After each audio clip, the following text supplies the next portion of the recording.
it will be recording in progress, and I believe it will be available afterwards as well. So I want to welcome all of the candidates who are here tonight. We've got, again, 8 candidates who are running for the Democratic nomination for the 4th District. Nida Allam, Crystal Cavalier, Matt Grooms, Stephen J. Valentine, Ashley Ward, Richard Watkins, Valerie Foushee, and Clay Aiken are the 8 candidates. I know Clay Aiken and Valerie Foushee, unfortunately, are not able to be here tonight. I don't believe Matt is here either, unless he's joined recently. I don't think so. Okay, so we've got 5 of the 8 candidates who are here tonight, and thanks to all of them for being here. Clay and Valerie did record introductions in advance, and we will be playing them here at the forum. We gave them, I believe, 4 minutes to record an introduction. Valerie Foushee recorded a 4-minute intro. So before we introduce all of the candidates who are here tonight, we'll play that introduction. Clay Aiken recorded a video. It ran a little bit over time, and standard policy from previous forums, when that happens, we hold the video until the end and we'll play it then. So if you want to hear from Clay Aiken, wait till the end and we'll play that video then.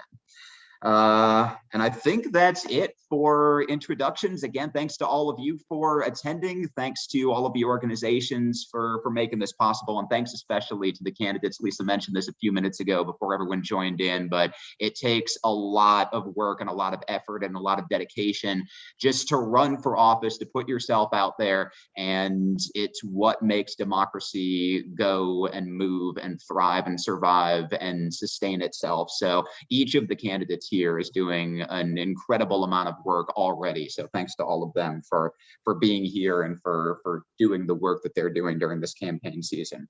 We're going to introduce our candidates right now. Each candidate will have 2 minutes to introduce themselves, and we'll go in alphabetical order by last name. So we'll start with Nida Allam and then go alphabetically from there. But before we get to the candidates who are here, we want to play Valerie Foushee's pre-recorded intro. So if we want to cue that up right now.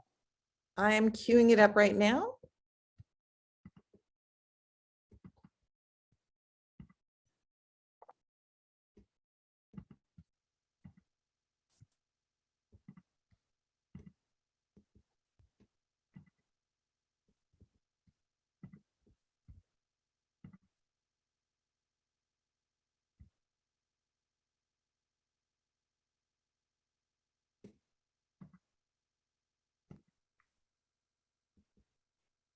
Good evening, everyone. I am State Senator Valerie Foushee, and I am running for Congressional District 4, which includes Orange, Durham, Granville, Person, Alamance, and a half precinct in Caswell County. I am so disappointed that I am unable to be there with you tonight, but when I checked my schedule, I realized that I had a previous commitment that I had to honor. But I did want to make sure that you all got a chance to hear from me. And I am most grateful to Lisa Cayley and the Orange County Democratic Women for allowing me to record this video. Please know that I am there with you in spirit. Very quickly, a little about myself. I was born and raised in Orange County. I grew up in segregated Chapel Hill and attended segregated schools until 6th grade. I was born to teenage parents who were forced to drop out of high school to raise my siblings and me, but who instilled in me the value of education, community, and service. I worked my way through school at Carolina, and I had to drop out and return a couple of times because it was not always affordable for me to attend. But I finished because I view education as the great equalizer, and I wanted to realize my parents' dreams for me. A lot of people ask me how I got involved in politics. The answer is I volunteered in my son's schools, and I saw that Black and brown children could use more support. So I ran for the school board and I won. I then ran for the county commission and became the first Black woman to chair the board. While there, we built schools, fought environmental racism, and we delivered for the people of Orange County. In the State House and Senate, although in the minority party, I have fought relentlessly for voting rights, women's reproductive rights, clean energy, teacher pay raises, increased per pupil funding, and so much more. After serving this community for over 24 years, I am prepared to go to Congress to keep fighting for you. I will fight for more affordable housing, for Medicare for all, the Green New Deal, voting rights, criminal justice reform, equity in education, and our shared progressive values. I have a proven and tested track record of standing up to Republicans and getting things done for my constituents. I would submit to you that I am the most experienced progressive candidate in this race, and I hope that you will give me the chance to prove to you that I truly have a servant's heart, and I will always put people over politics. And I will give them hell in Washington. Thank you for letting me share who I am and what I'm about. Again, I wish I could be there with you, but when I tell people I'm going to do something or be somewhere, I honor my commitments. I do look forward to earning your votes, and I hope you all do well tonight. Thank you so much. Thanks to State Senator Valerie Foushee. And again, if you're just joining us, we'll also hear later on from Clay Aiken, who also cannot be here tonight, but also recorded a video, and we'll play that at the end of the forum tonight. Both of them did want to extend their, as you heard from Senator Foushee, regrets for not being here, and thanks to all three of the organizations for making tonight possible. Now we turn to the candidates who are with us tonight. And again, if you're just joining us, Nida Allam, Crystal Cavalier, Stephen J. Valentine, Ashley Ward, and Richard Watkins are all with us this evening. Matt Grooms is our 8th candidate. He's not joining us tonight, at least he's not here yet. So we'll give each candidate 2 minutes to introduce themselves and talk a little bit about their campaign. And again, we'll go in alphabetical order by last name. So Nida Allam, we'll start with you. Thank you so much, Aaron. And thank you so much, the Orange County Democratic Women, the Disability Issues Caucus, and UNC Young Democrats for hosting this event for us. As Aaron mentioned, my name is Nida Allam. I am a Durham County Commissioner and proud daughter of immigrant parents from India and Pakistan. And I moved to this 4th district when I was 5 years old and have lived here ever since. And growing up, I had a pretty normal childhood. I spent a lot of time with my mom, who is the chair of the Women's Committee for our local mosque.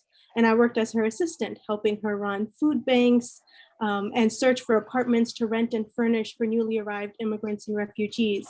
And I never considered this work or our existence as political until, as you guys are familiar with, in 2015, my dear friend Yusra Abu Salha was murdered in her home in the Chapel Hill shooting, alongside her husband, Dia Barakat, and her younger sister, Razan Abu Salha.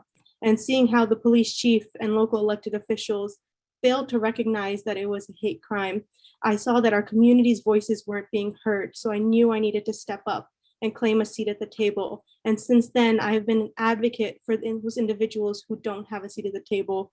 As a county commissioner, I led the charge for tax relief for low-income residents in Durham County. I worked to increase the minimum wage of our school employees to $15 per hour. And I worked with Durham City Council member Javier Caballero to fund the first of its kind for North Carolina's Immigrant and Refugee Services Coordinator position. And I'm running for Congress because we need a progressive champion who has a track record of getting things done for working families. And I'm proud to be that candidate. And I look forward to engaging with y'all in this conversation tonight and earning your support, because we know that progress can't wait. And I look forward to working with all of you for a brighter future for North Carolina. Thank you so much. Thank you. Crystal Cavalier. Ikudamin Chin Kyohei, Nahon Pipise, Mima Crystal, Mima Okanichi Band of Saponi Nation, Watiwa. So I just gave you guys a traditional Tudelo greeting. And I said, hello, my name is Crystal. I'm a citizen of the Okanichi Band of the Saponi Nation, and you're welcome here. I am a citizen here. I live in Alamance County. I was born and raised to a working class single mother. And I am a proud citizen, and I'm very proud of my heritage of African, Indigenous, and white. My grandparents instilled in me the Indigenous values of community, and stewardship of the earth. This is where I reside. I moved home 5 years ago from Washington, D.C. I was working for the federal government as a Department of Defense intelligence analyst. And I'm also a former military spouse. I'm a climate activist. And these core values that my grandparents and my mom instilled in me have been everything, that's been very influential in my life. I'm also a mom of 5 with my husband, Jason Keck, and we have a blended family. I am running for Congress in District 4 because, one, I have the ancestral legacy. I'm running on the home of my ancestors. And I also have a track record for being a voice for all people. I founded the North Carolina Native American Caucus for the Democratic Party, and we founded 10 caucuses from 2019. I also work with Missing Murder Indigenous Women Coalition of North Carolina. I'm working on my dissertation at the University of Dayton about this huge problem here in North Carolina where we address missing murder Indigenous women. So I really thank you so much. I look forward to being here with you guys tonight. Thank you to the Orange County women, the UNC Young Dems, and the Disability Caucus. And thank you so much. Thank you. Up next, Stephen Valentine. Thank you. First, I'd like to say thank you to Democratic Women of Orange County, the Disability Issues Caucus of the North Carolina Democratic Party, University of North Carolina Young Democrats, and also to you, Aaron, and to you, Lisa, for extending the invitation.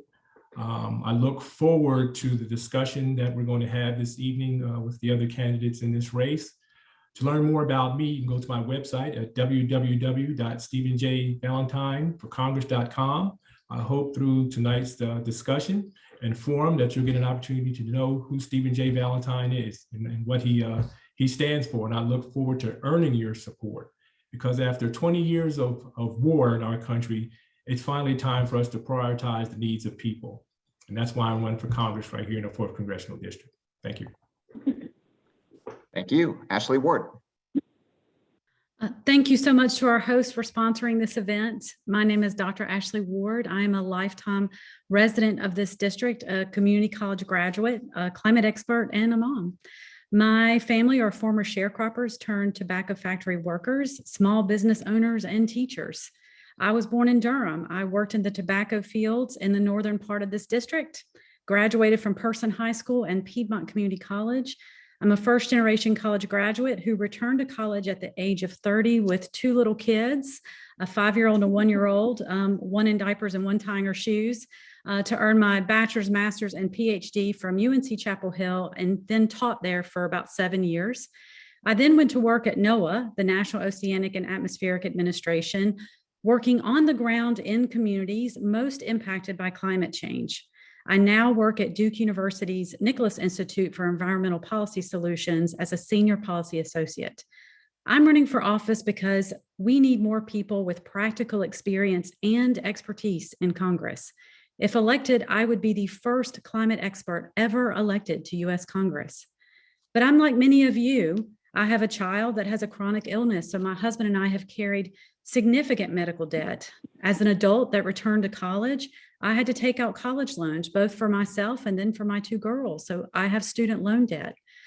My family has run a small business in Durham for 3 decades. So the issues of affordable healthcare and education, supporting small businesses and community colleges and vocational trades, these are not politics to me. They are personal, and I know they are to you too. I often hear people say that they want something different from their representatives in Congress. And I believe that if we want things to be different, then we have to do different. And while my life experience isn't unique to the everyday lives of people in this district, it is pretty unique for Congress. So I thank you all for coming here tonight, and I look forward to sharing more about myself with you and encourage you to reach out to me if you'd like to talk with me. I'm always available. Thank you so much. Thank you. And Richard Watkins. A shout out to everybody who came together to put this wonderful forum together. I'm so excited. I was telling the organizers, I jumped on super early. I think the only person that was on here before me was Crystal, because I was just so excited because the stakes are so high. I reviewed the questions over and over again. Like this question, the opening question is, how are you different from the other candidates? Well, I'm the perfect candidate. Now, I'm not a perfect person. Far from it. Listen, I snore when I sleep, and sometimes I leave the toilet seat up. I get in trouble for that, so I'm far from perfect. But shout out to Nida Allam. Today, she put out a tweet that said the average age of the district is 37. That tweet has since been deleted, but I took a screenshot of it because guess what? That is my exact age, 37. I'm a millennial. Folks look at us as being young, but I'm getting up there in age. I'm a father. There are many people out there who have children, but everybody is somebody's child. This district is about 25% African-American, and we have yet to have an African-American representative that lives in Durham, which, by the way, is about 50% of the voter base, and hasn't had a representative that is a resident of Durham since the 1970s. I'm a Tar Heel. I wore my Carolina blue tie because I love those Tar Heels. Shout out to Coach Davis. Listen, that was amazing. Rookie year, went to the national championship. Yeah, you feel it. I'm just like everyone else. The reason why I say I'm perfect, because I am you. When you see yourselves, you see me. When I see you, I see myself. And so that is what is so important. I'm a business owner and an educator. I'm a scientist, and this district has the highest concentration of scientists anywhere in the country. So at a time when science is being threatened, a man of faith comes there, and I can bring the party together. Some candidates are loved by progressives, hated by moderates. Some candidates are loved by moderates, but hated by progressives. I can bring everybody together. Wait, your microphone is off. Are you telling me I'm doing a great job and I need to move on to the next question? I know you are. I think that's time. Shout out everybody. Yep.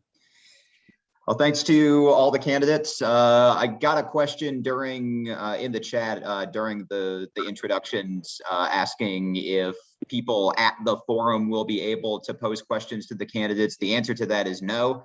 We won't have any time in the forum for that, but if you have questions for the candidates, feel free to drop them in the chat, and candidates feel free to check the chat. You might see questions from the candidates you may want to touch on either at the forum or in a different venue, in a different opportunity. We're going to move on to our first question. Candidates will have 1 minute to answer this one. Richard Watkins previewed it for us. It's the first question on the forum. How are you different? What separates you or differentiates you from the other Democratic candidates running for this seat? We're going to go in reverse alphabetical order, and we'll start with Crystal Cavalier. 1 minute on this. Okay, thank you. So I'm here because I've watched the unrepresented citizens of the rural and urban areas be neglected by career politicians for far too long. And I've seen local water sources neglected and polluted really, really too long. And I've seen performance activism and performance politics keep us away from progress for very long time. So I believe that that's how I'm different. I am I'm not an establishment person, and I am running a grassroots campaign because I believe in relationality, how we relate to people, how we relate to human beings, how we relate to each other, as well as how we relate to our natural world, especially Mother Earth. So thank you so much, Aaron, and I turn it back to you. Thank you. Nida Allam, 1 minute. Thank you so much. Yeah, first of all, I'm so happy to be here because a centerpiece of my campaign is always showing up to talk with engaged citizens, and we're running a grassroots campaign. And I appreciate every single opportunity I get to engage with, and hopefully my future constituent. I'm also what differentiates me is I'm also the first, if not the only, or one of the few candidates in this race to take a pledge not to accept any corporate PAC or fossil fuel lobbyist money.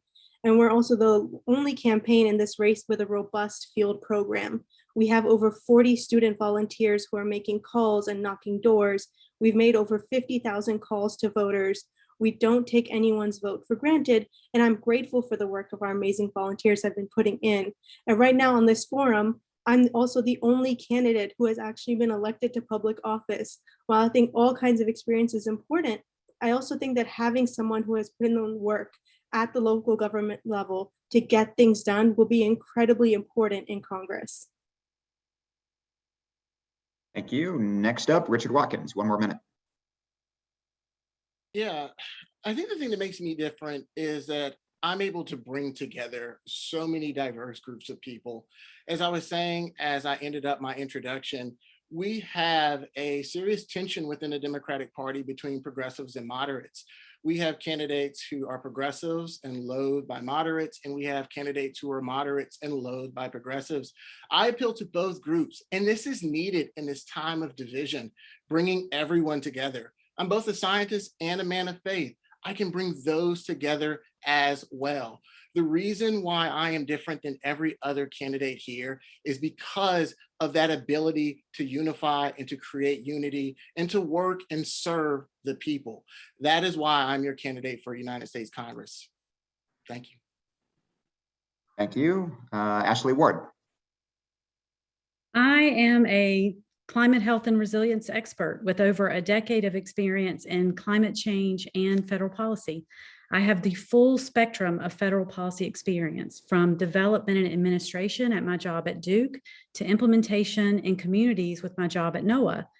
We need people at the table creating policy who have the experience of seeing what policy looks like on the ground, because we all know that what often sounds really good on paper can be pretty difficult to carry out in practice. I believe my lived experience combined with that education and professional expertise is unique and something that we desperately need in this moment right now. We have 435 representatives in Congress, but not one climate expert. Climate change is an issue that threatens the safety and security of all of us. And having champions for climate policy in Congress is really awesome. But we need true leadership that is informed by a depth of professional experience and expertise to lead those champions to the most sustainable and impactful solutions. I believe I can be that leader. Sherry Beasley and I are the only 2 North Carolina candidates that have been endorsed by the largest climate PAC in the US. And I am the only, sorry? That's time. And Stephen Valentine. Yes, so thank you for the question. I'm different because I'm the only person in this race that has served our nation in the armed forces for 21 years. I'm an Army veteran with 2 combat tours, and I received the Bronze Star Medal for service in Iraq. And these experiences inform my thinking on national security issues. I'm the only candidate who has worked on issues impacting individuals, families, and communities as a social worker and a social work educator. And those experiences inform my thinking on domestic policy. Lastly, I'm the only candidate with foreign policy experience, having worked as a foreign affairs officer with the US State Department, as a staffer on Capitol Hill, and I have experience as a trial attorney with the U.S. Attorney's Office in the District of Columbia. A lot has been said in this race about experience, and I agree that experience matters because my lifetime experience has actually prepared me to be your next congressperson. So I want you to really consider about experience and how that matters when you vote beginning on April 28th. Thank you. And Stephen Valentine, you are up first for our second question. So get ready for this. And again, candidates will have 1 minute and we'll go in alphabetical order for this one. So Stephen Valentine first and then Ashley Ward after that. Candidates, what do you believe is the right course of action to ensure reproductive health care is protected by law nationwide? Stephen Valentine, 1 minute. So first, let me just say that I'm unequivocally a pro-choice candidate. I believe that the only course of action to ensure reproductive health care is protected is through federal legislation because of the state laws that restrict or ban abortions around the country. And as you're probably already aware, the US Senate voted recently on the Women's Health Protection Act after the Congress, actually the House, passed a bill earlier this year. And so that bill didn't receive the 60 votes that was necessary to overcome the filibuster in Congress.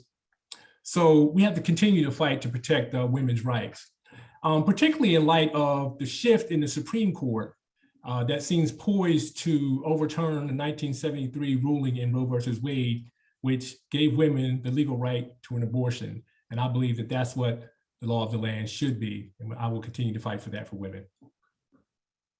Thank you. Up next, Ashley Ward. So we thought Roe was settled law, and it wasn't. And we thought LGBTQ rights were settled law, but it doesn't look like they are. What we have learned is that we can't substitute Supreme Court decisions for actual legislation. I agree with Stephen. We must continue to get the Women's Health Protection Act passed into law.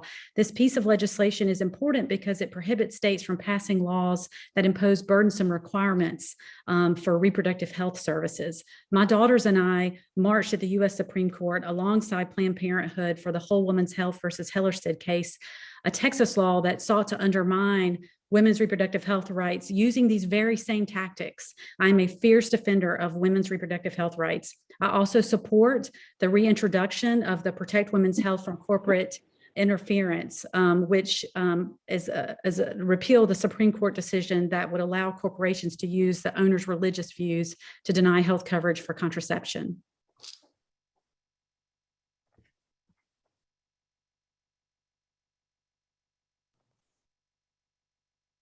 All right. Thank you. Up next, Richard Watkins. Yes, so I believe it is the obligation of the United States Congress to codify Roe v. Wade. I also support repealing the Hyde Amendment. Those things aside, even the codification of Roe v. Wade is subject to states suing, challenging their ability to dictate what happens in their own state. It will get to the point, however, in order to defend women's rights, that we will have to consider the constitutional obligation of the United States Congress to dictate the composition of the federal courts, including the Supreme Court. The expansion of the Supreme Court may be required to fully protect women's reproductive rights. And I am in favor of doing that if it means protecting women's reproductive rights. And I remind you, it is the obligation of the United States Congress to dictate the composition of federal courts, including the Supreme Court. Thank you. Up next, Nida Allam. Thank you so much. Yeah, as we all know, right-wing members of our General Assembly here in North Carolina, but across the state, are mobilizing to attack our reproductive rights. And we can't let that happen. We need someone who's going to be a federal champion to make sure that all people's rights to choose is protected. And this issue is deeply personal to me. I've been very open that last year I had an ectopic pregnancy and had to have an abortion, which saved my life. And it was a really tough decision to make, but I was blessed to have supportive family members and doctors by my side. And I know not everyone is that lucky, which is why I'm a proud board member of the Planned Parenthood Vote South Atlantic, where I advocate for reproductive justice candidates across the state. And I support the Women's Health Protection Act, which would codify Roe v. Wade into federal law and end the assault on reproductive freedom being carried out by Republicans, state houses, and the courts. As a member of Congress, I will fight to repeal the Hyde Amendment, a law that prevents low-income Americans from accessing abortion care and ensure reproductive health care is central in our fight for Medicare for all. And I'm also so grateful to have received the endorsements. Oh yes, of Vote Pro-Choice. Thank you. Next time, please. Thank you. And finally, Crystal Cavalier.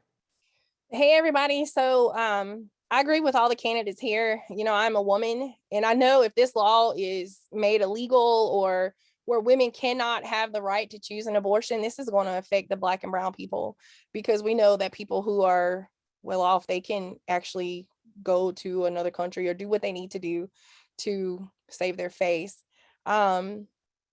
You know, I've marched in Washington, I've marched here in North Carolina about the protection of women's rights. I'm a fierce defender of women's rights. And, you know, the US Constitution is based off of the Haudenosaunee women. So women have been a very integral part of our Constitution and political system. So, yeah, I agree with everybody on this. Women's rights, pro-choice. Yeah, we have the right to choose. Absolutely. Thank you. Thank you. Moving ahead to question 3, and I should mention that I determined the order of candidates answering the question earlier today when we thought Matt Grooms was going to be here, and I mentioned that because Stephen Valentine, you're up first again this time. but it won't happen again. Question number 3, and again, we'll go in reverse. We'll go in reverse alphabetical order. So Stephen Valentine first, and then Crystal Cavalier after that. 60 seconds on this one as well. Do you support a Green New Deal? 60 seconds, Stephen Valentine. So thank you for the question. And the answer is yes, I do support a Green New Deal. And as you already know, the goal of the Green New Deal is to reduce greenhouse gas emissions in order to avoid the worst consequences of climate change. And our government has been moving toward renewable energy sources and reducing carbon emissions since the 1970s. In fact, the White House had solar panels during the presidency of Jimmy Carter. Electric cars are not new technology. The problem is that we lack the political will to move away from fossil fuels. But I believe that Dr. Ward would agree that the science is clear and that we need to take bold action to save the planet, particularly for our children. And so the Green New Deal also addresses societal problems like economic inequality by providing jobs, addressing racial injustice in our society. And as a part of the Green New Deal, we also need to address the lack of clean water in our communities, because right here in North Carolina, we have an extreme problem with clean water. And I can cite Granville County and Person County Stephen? as particular areas. Stephen? Thank you. That's fine. Thank you. Thank you. Crystal Cavalier, 60 seconds. Thank you so much. So I do support a Green New Deal. I also support the rights of Mother Nature and the right to have our rivers and things like that, the environment to be protected and clean, because I mean, you guys cannot disagree with the fact that we are killing the earth. And we have to move forward. We have to move away from fossil fuels. We have to curb planet greenhouse gas emissions, global warming, get green jobs. And we also have to kind of call out greenwashing, right?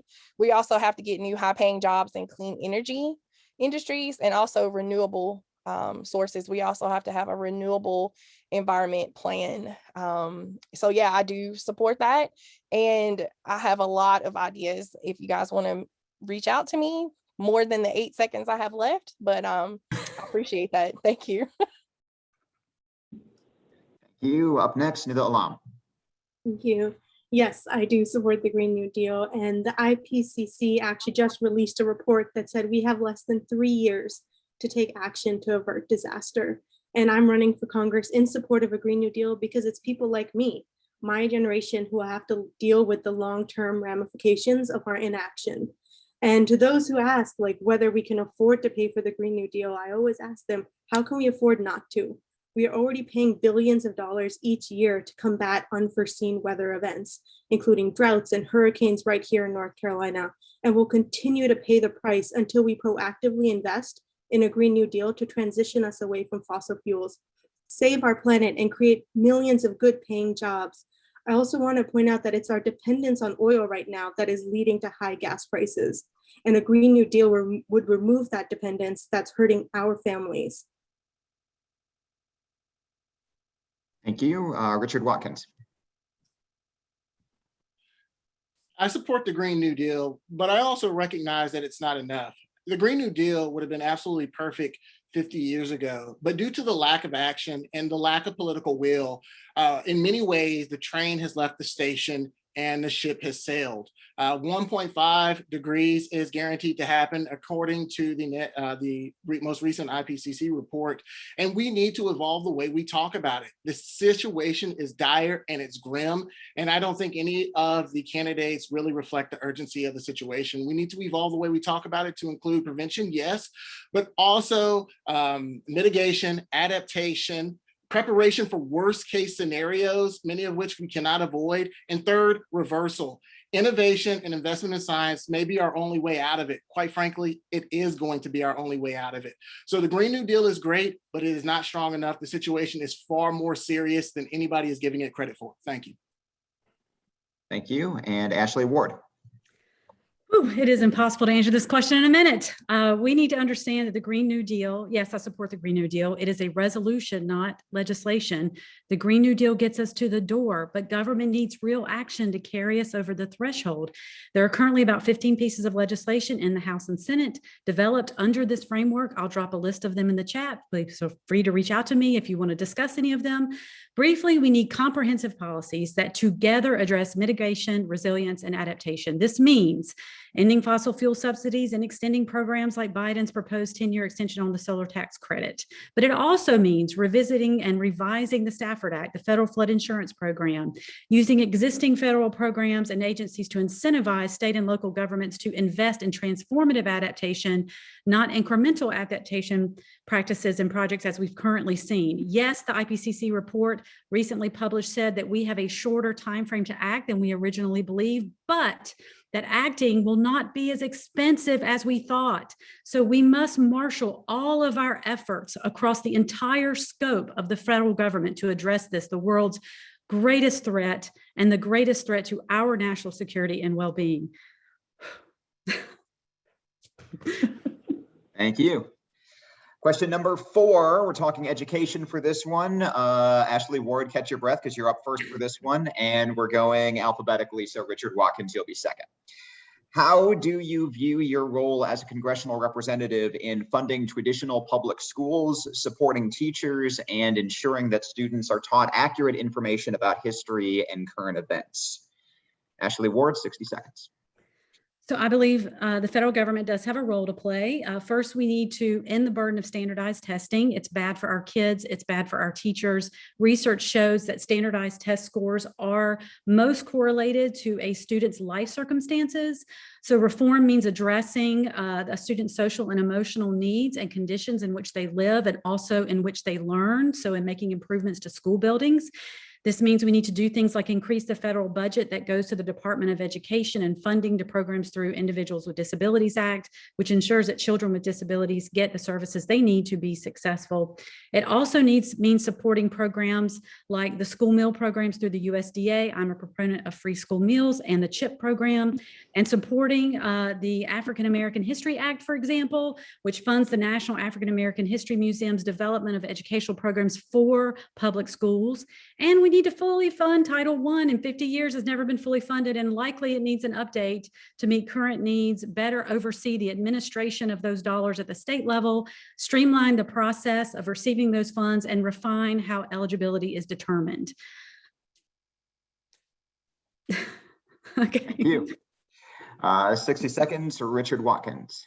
I think one of the biggest things when I'm on the ground talking to teachers is they don't get paid enough. I mean, that is huge. One of the biggest responsibilities of our society is preparing our future, right? Our future is one of the most important things. We don't inherit the earth. We just borrow it from future generations. And so education is absolutely critical. North Carolina pays its teachers $20,000 less than the national average. And I don't hear a mumbling word about it. Our state General Assembly has really let us down in this regards, which is why, as your next representative, I believe in creating incentive packages to make sure states like North Carolina, our state, at least pay teachers the average, right? We get paid $40,000, and I say we because I'm an educator, but we can at least pay our teachers $60,000 so teachers can afford to live, especially when having to fulfill the most important responsibility in our society. Thank you. Thank you. Up next, Nida Allam. Thank you. As hard as states like Virginia and Texas try, we cannot run from our history of racism here in this country. And in North Carolina, we're really lucky that we had Governor Cooper that rejected the legislature's attempt to ban critical race theory. But I fear that what could happen in future administrations. And these laws are blatantly unconstitutional as violations of free speech.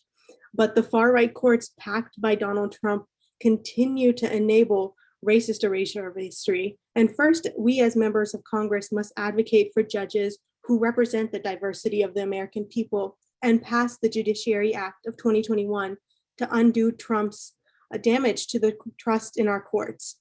And we must also empower educators who are having these hard conversations with their students by equipping them with the resources to do so.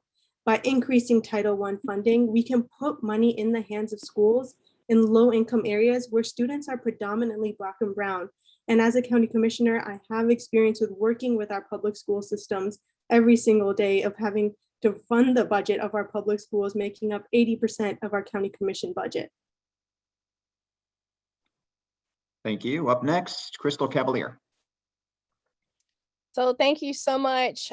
So honestly, to tell you the truth, we have to call out the corruption in education historically in North Carolina. We have to begin with the K through 12 program. So first of all, my children attended a Title I school here in our district, here in Alamance County, and they were recipients of the federal food program. I have seen firsthand how children go to school starving, things like that. I've also seen only a small slice of the federal funding goes to education in the state. First, we need to get teachers paid. I do agree with Richard. We have to get teachers paid. My grandparents were teachers for all of their life, and it's just atrocious what our teachers have to go through and what they have to balance and handle. Secondly, we also have to pay them more and not leave out of our rural education here. So we have teachers here in the rural counties that are leaving because they do not get the support. So I don't want to take up too much of your time, but thank you guys so much. And last this time, Stephen Valentine. Wow, what a great question. I wish that I could tell you that the federal government could do something about teachers' pay in North Carolina. As we all know, traditionally, the federal government has been limited in what it can do at the state and local level to fund schools. In fact, there's no provisions in the Constitution at all for education. But however, the federal government can provide funds for state and local governments that lack adequate resources. I agree with Commissioner Allam that 80% of funds come from the state and local government for education, and the other approximate 20% comes from the federal government. And so the federal government can help out with services for students with disabilities, free and reduced lunch programs, and funding for school safety. The federal government can also support teachers by eliminating student loan debt and incentivizing or encouraging states and local governments to teach a whole history of our country based on the truth. And so the enduring problem that we have with race in our country and racism and discrimination continues to plague our society. And until we deal with it openly and honestly, we'll fail at perfecting our union and also perfecting and educating our children. Thank you. Next question is about voting rights, and Richard Watkins, you're up first. We'll go reverse alphabetically for this one. So Ashley Ward, you're on deck as well. Question is, what would you do in the U.S. House to protect the right to vote, to ensure no discrimination, and to remove any existing barriers in our democratic system of elections? 60 seconds. First up, Richard Watkins. We need to work really hard to remove money out of politics. That is probably the biggest factor. When people talk about, hey, our democracy is under attack, our democracy is under attack, really what they're actually saying is the only people whose democracy is under attack are poor people. Rich people will always have a say in what happens in the government. And that has been the case for a long time. If we want to talk about democracy, we need to talk about getting rid of the Electoral College. We also need to address gerrymandering. But I think at the core of this is money in politics. It's getting to the point now where candidates only really talk about how much money they raise, and therefore all of their legislation reflects the thoughts and feelings of their donors. So number one, to protect democracy, get rid of money in politics. Thank you. Thank you. Up next, Ashley Ward. So I support a standalone anti-gerrymandering act because gerrymandering is the greatest threat, not only to voting rights, but also to ethical governance. I support the For the People Act that transforms our voting systems in the US by creating national automatic systems for voter registration, standards for mail-in and absentee ballots, campaign finance, all of those things. I also support the John Lewis Voting Rights Act, which would restore the original Voting Rights Act, ensuring minority voting rights, providing proper oversight for states that wish to make changes. In addition to these, though, I would also support amendments that restore the voting rights of people with felonies and remove barriers to prior felons to vote, such as the requirement to pay fees before they vote. But you asked specifically in your question about people with disabilities, people who have a lifetime of experience navigating our systems that have been very slow to evolve to meet their needs. And because of this, it's imperative that we support and protect the rights of those with disabilities to vote by requiring that polling sites meet ADA requirements and revisiting the role that, say, guardianship laws play in disenfranchising people with disabilities. These all in addition to the provisions that are already outlined in the For the People and John Lewis Act. Thank you. Up next, Stephen Valentine.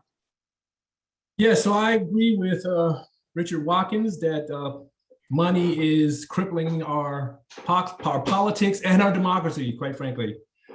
But more to the question, I would specifically join the fight to restore the full protections of the Voting Rights Act of 1965 by advocating for passage of the John Lewis Voting Rights Act. The Voting Rights Act, as many of you already know, was originally passed as a bipartisan bill, and it remained the law of the land until the Supreme Court declared certain provisions to be unconstitutional. And so the Voting Rights Act also provides or has relevant provisions that deal with the voting rights of people with disabilities. But specifically, voter suppression laws have adversely impacted people with disabilities. For example, people with disabilities are less likely to drive or carry a photo ID. Many people with disabilities have difficulties marking their paper ballots because more and more we're moving back to paper ballots, and that's even with assistance. They also have problems with the special voting machines that are set up in polling places. Having worked as a poll judge before, there's very little training is given in this particular area. Thank you so much. Thank you. Thank you. Up next, Crystal Cavalier. Thanks for the question. So our democracy deserves better, and we have to do better. We have to pass the John Lewis Voting Act. We also have to limit big money in these federal races. You know, I've been experienced or exposed to this barrier of voting. In 2020, I was working with Robeson County, and there's a lot of people who do not read. They cannot read. They cannot understand what's on the ballot. And you're right, it is a huge disability for people who do not know who to vote for.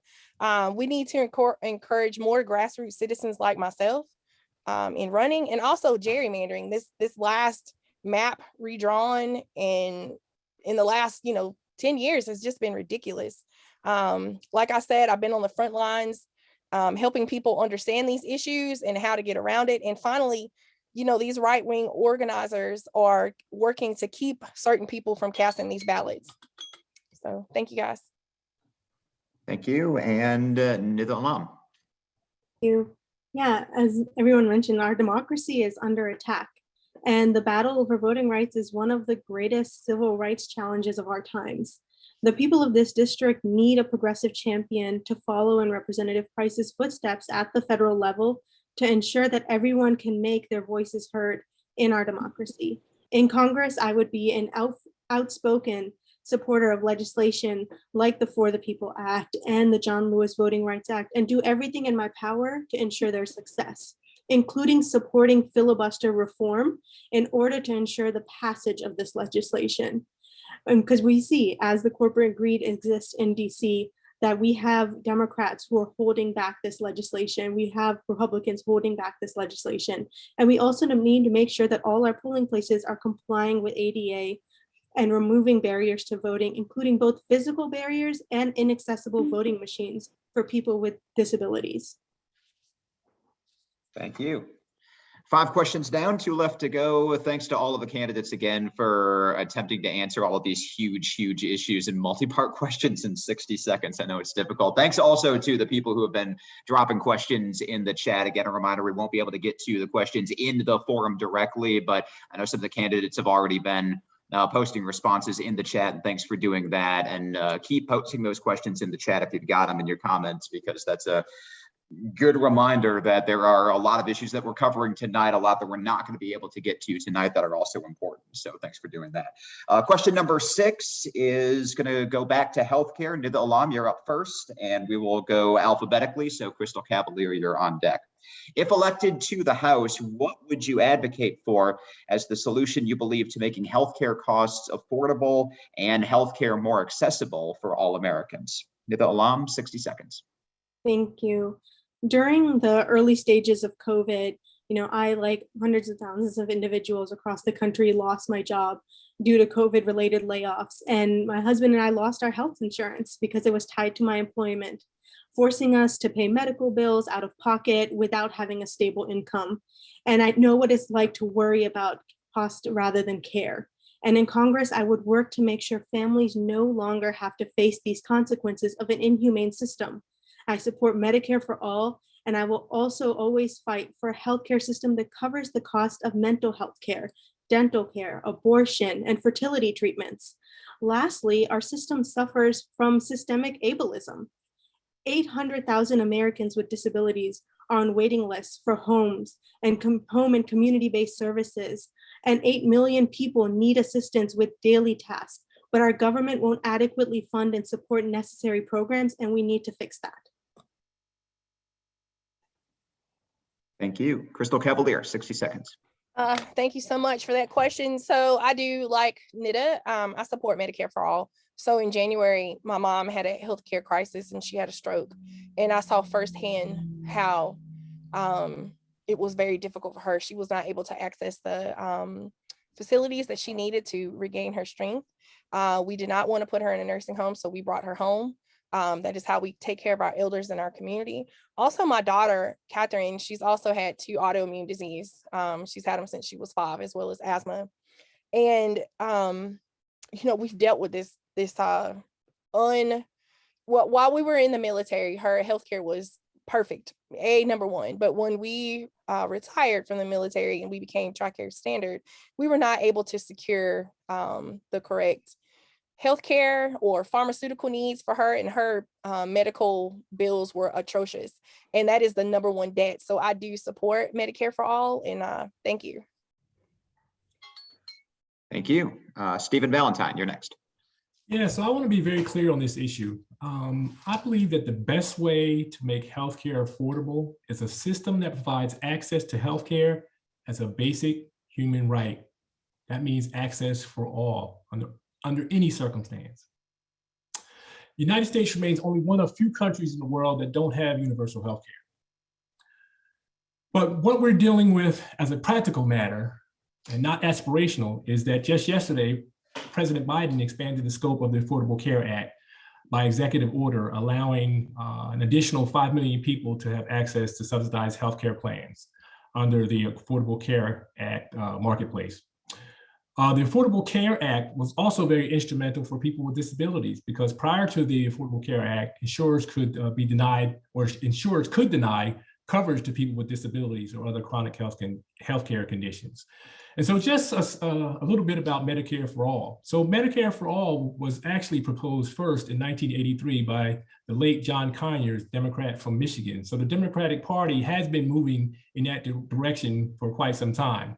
But I think the position that we're in right now is to build on the Affordable Care Act. Thank you. Thank you. Thank you. Richard Watkins, you're next. I support universal health care provided by the single payer option Medicare. Yes, I'm a supporter of improved Medicare for all, which also includes mental health, hearing, dental, and also prescription drugs.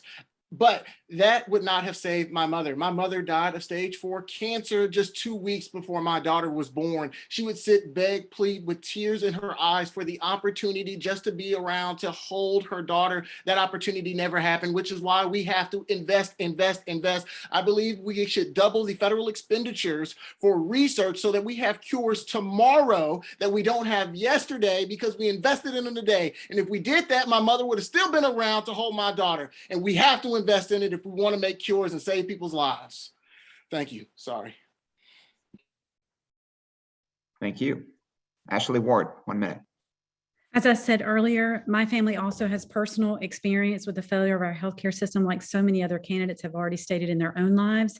I believe access to healthcare is a right, and the mission of our healthcare system should be to improve the health outcomes and the well-being of our citizens. This means access to healthcare then should not be based upon employment. Therefore, I support universal healthcare, including Medicare for all programs also, though, that allow for non-physician providers like midwives to practice in identified rural areas of low access, rural broadband that expands telehealth, the further expansion of the home and community-based services that allows for skilled nursing care, occupational and physical therapy, personal care that reduce costs. We are currently experiencing the impact of the collapse of the community health centers that began in the 80s. COVID highlighted the need for community health centers, but the impact was long evident before then, with lack of access to mental health, maternal health, addiction services being placed as layered burdens on communities. In North Carolina, the failure to expand Medicaid, the lack of physicians in rural areas. Ashley? Yep. Ashley, that's time. Thank you. Thank you.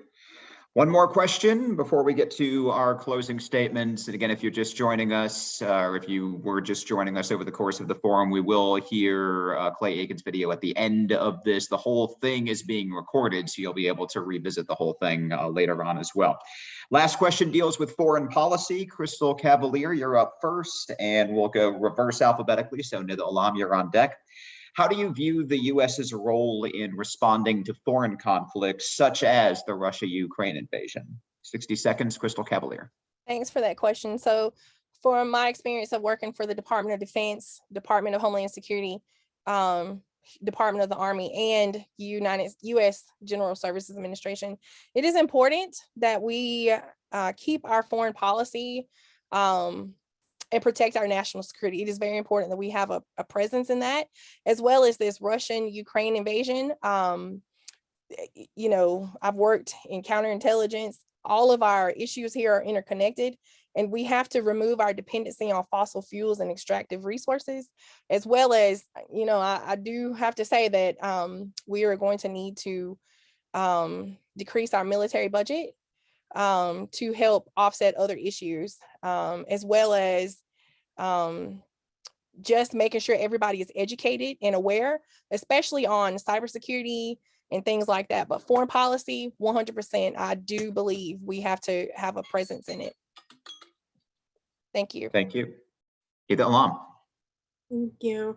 As I'm sure everyone here is, I'm horrified by Russia's invasion of a sovereign country. And I support President Joe Biden and our members of Congress in their actions to support Ukrainians through humanitarian aid, sanctions on Russian oligarchs, and immigration and refugee resettlement programs. But I also know that our actions must extend beyond this current conflict, and we must play a role in pushing for a human rights-centered foreign policy. As an immigrant, as a hijabi Muslim woman growing up in a post 9/11 America, after losing my 3 best friends to an Islamophobic hate crime, I know firsthand the impact of our foreign policy on people like us here at home.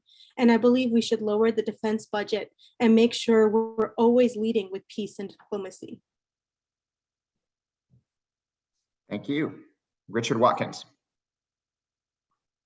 So I believe that it should be multiple fold that does not include military action. So I believe we should support humanitarian aid by delivering food and medicine and other vital supplies to Ukraine, not military intervention, because we are living in a day and time where nuclear war is more real than ever before. We also need to support refugees. I do believe that we need to cut down on federal expenditures on the military, because right now we are not able to give our own citizens what they need, creating a bigger threat to our national security, which comes from within. Again, our largest threat to our national security is within our own country. I want to go back to what Crystal Cavalier said, because one of the things that we need to focus on is cybersecurity. We are lagging behind cybersecurity, and that's leaving us more vulnerable to other, and also move towards renewable energy resources. Thank you. Thank you. Up next, Ashley Ward. The over-reliance of fossil fuels has given power to tyrants and limited the ability of nations like ours and our allies to respond to the behavior from countries like Russia, but also other nations around the world. But this is now about a little bit more than this, right? Not a little bit, a lot more than this. I'm like all of you, and I've been watching the war crimes unfold in Ukraine. And while I do believe diplomacy should always be the first tool in our toolbox, I cannot believe it is okay to stand aside and watch autocrats encourage the genocide of innocent people. Our defense budget can seem obscene. Some of it has been for good, though. If you use your GPS lately, you can thank the defense budget for developing it. The Department of Defense is also currently developing technology for electric vehicles, including electric armored vehicles, which we will put to civilian use to address the challenges of disaster response in an EV world.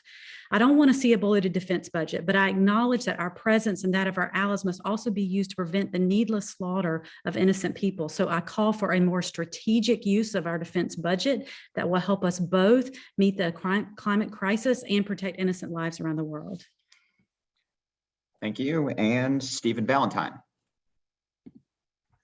Yes, thank you for the question. So I too support President Biden's efforts in Ukraine, but quite frankly, having participated in or served in our nation's military over the last 20 years or so on the war on terrorism, I can say with a great degree of clarity that our Congress has a responsibility to take back its power as it relates to large-scale mobilization of our armed forces. We need to be sure that when we send a large number of American men and women into harm's way in foreign lands, that we're clear about our national security objectives. We've witnessed the loss of American blood and treasure over the last 20-some years as a result of not having a clear policy objective and a plan for the safe return of our service members before we get entangled with foreign wars.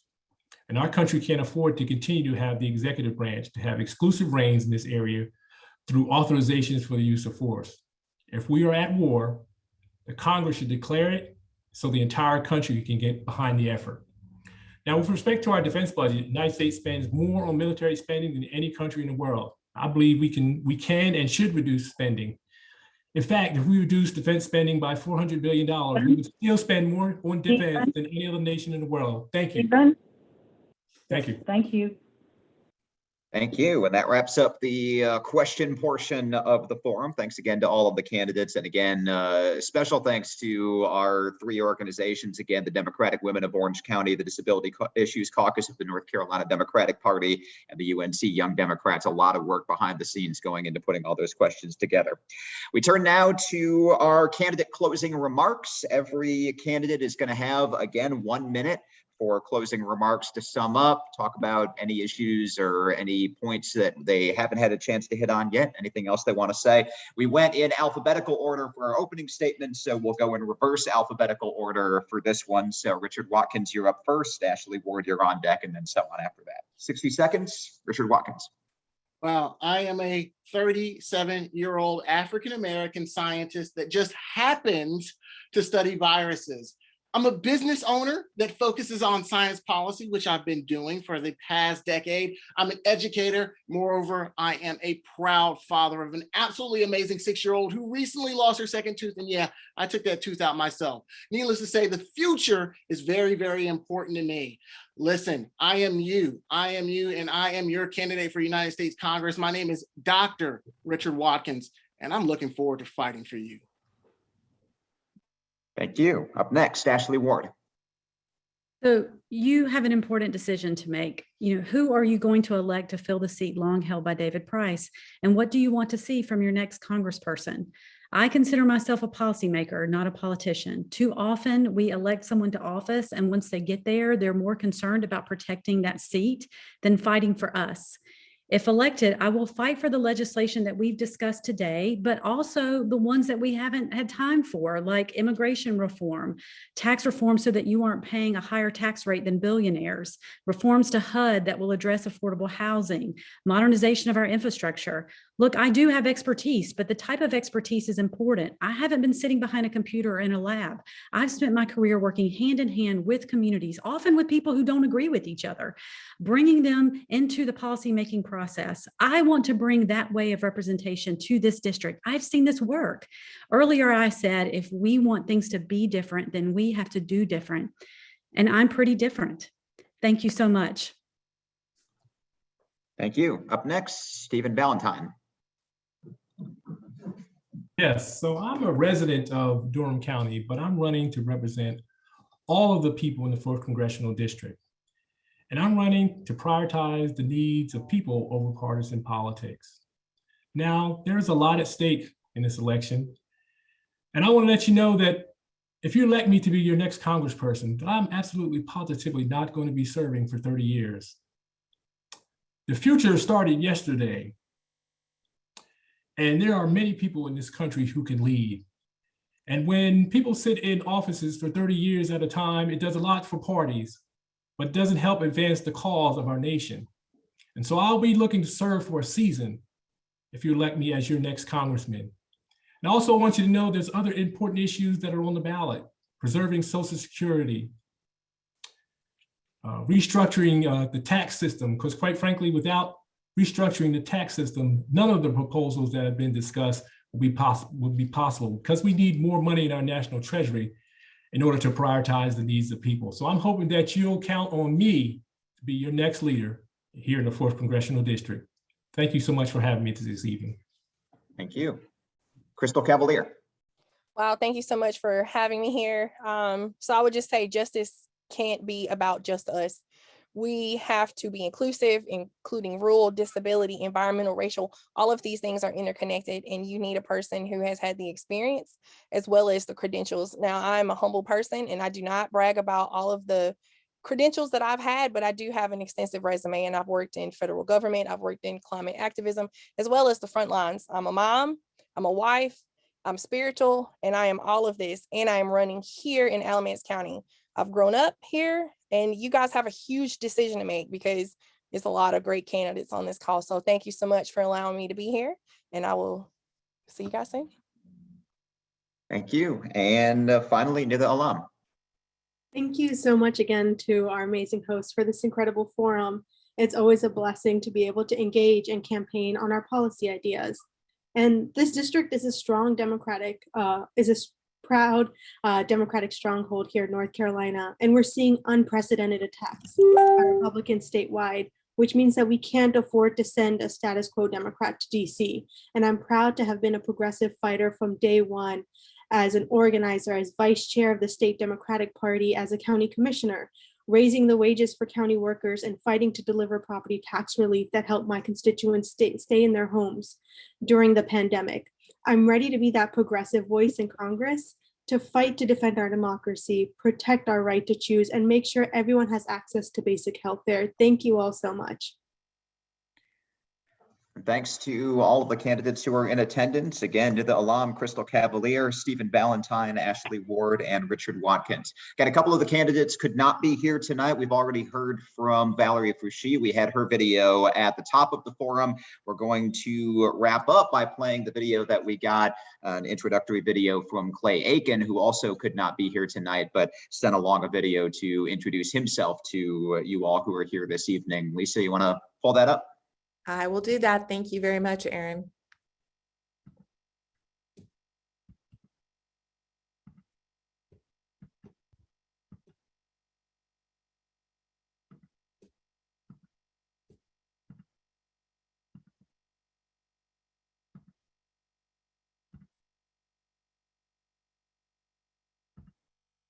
Hey there, Orange County. It's Clay Aiken. Thank you so much for having me this evening. I imagine a lot of you are familiar with my earlier work involving a little singing competition, but I want to take a second real quickly to tell you a little bit more about myself and why I'm running for Congress. Before anybody knew who I was a special ed teacher and a camp counselor at the YMCA of the Triangle. I taught 3rd through 5th grade students with autism during the school year, and then during the summer I ran the WISE summer day camp program for students in the same grades. But even though my classroom students were in the same ages as the kids who attended the summer camp that I ran, back in the late 90s and the early 2000s, I guess, the Y was not equipped to serve kids with disabilities. So in the summer, the students who I had in the classroom, and really hundreds, thousands of them just like them all over the country, were usually left out of those types of programs, summer camps and after school programs with their non-disabled peers. And that always bothered me. So after Idle, when I realized that, hey, for some reason people really listen to what I have to say, I decided to use my voice in a different way after the show and use that platform that I had from the show to try to do something about that lack of inclusion. Inclusion for kids with disabilities is mandated by federal law in the, especially in educational settings, through the Individuals with Disabilities Education Act, but in non-school settings like summer camps and after-school programs, boys and girls clubs, and youth sports programs, even in local parks and rec departments, there's no mandate to include kids with disabilities. And that was really an issue that very few people around the country were talking about. So I decided to use the platform that I had from IDLE to start what's now called the National Inclusion Project. We are an organization that supports the inclusion of kids with disabilities into those programs. And we do that by providing resources and training to make inclusion possible for them and for their participants.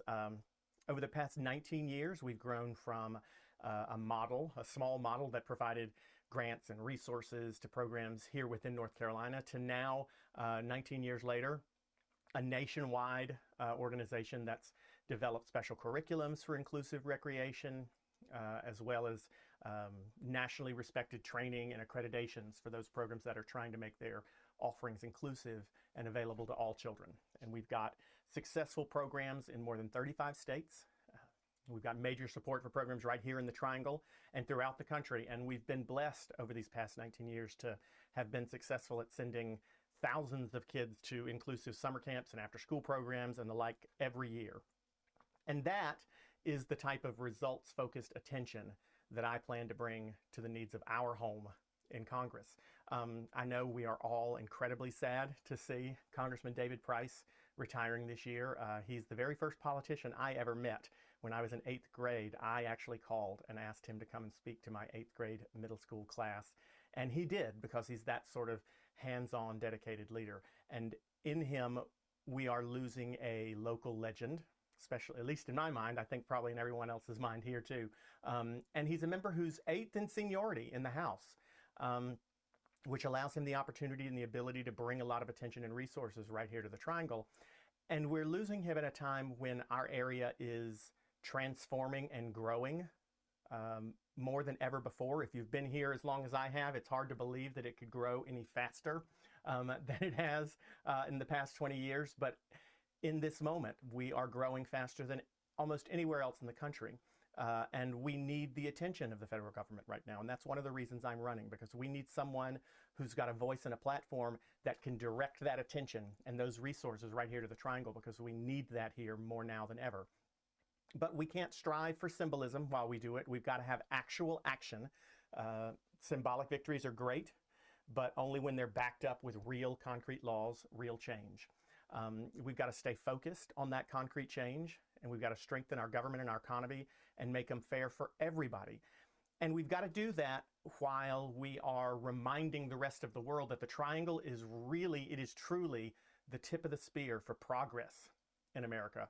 We here in Orange County, Durham County, Granville County, Person County, Alamance County, we are a progressive and welcoming place to live and work. We know that. And we've got to fight for the solutions to the unique problems of this area, problems of growth. We've got to be represented by somebody in Washington who's got the ability to be dynamic and who has the ability to advocate for our area loudly and strongly and for our needs. We cannot let the needs of this area and our voices get lost amongst 434 other members of Congress who are all fighting to have their districts heard. We cannot do that right now, because there are folks here in this area among us right here in Orange County, all around the Triangle, all around this district, who really need help, and they need it now. You know, folks are struggling to pay for groceries and gas. People still can't get coverage to pay for their health care. Folks who are being priced out of their homes. I don't have to tell you, you know how right here in our backyard, there are so many people who can't find affordable housing. There are people here in North Carolina who need these things, and they don't have time to wait for their member of Congress to get 35 years of seniority before they can get this area the attention and the resources that we need. They've got to have someone who can bring that spotlight right now. I think about a picture that I have in my, I'm in my office. I have a picture on the wall in my office of the very first time that I came back to the Triangle after IDLE. You probably can't see it. I've got to keep everything focused on me so I look younger. But there's a picture on the wall of me on stage the very first time that I came back to the Triangle after IDLE on that tour. And I remember coming up on that stage for the very first time and seeing 20-some thousand people with signs cheering me on. And I keep it on the wall as a reminder. It's a moment that really sticks in my head about how much of a role this area played in my success. You know, I would not have the ability to do everything that I've had the opportunity to do over the past 20 years if it had not been for the people of North Carolina, and especially the people in the Triangle here. I would not have had that blessing, and I wouldn't have the spotlight, and I would not have the microphone and the platform that I have. So that spotlight belongs to you also, because the people of this area gave it to me. And Orange County and the rest of the Triangle need it now, and I want to use it for all of us. And I hope you give me the opportunity and the honor of doing that. Thanks so much for having me tonight. Hate that I couldn't be with you, but I look forward to serving you, and I would love your vote on May 17th.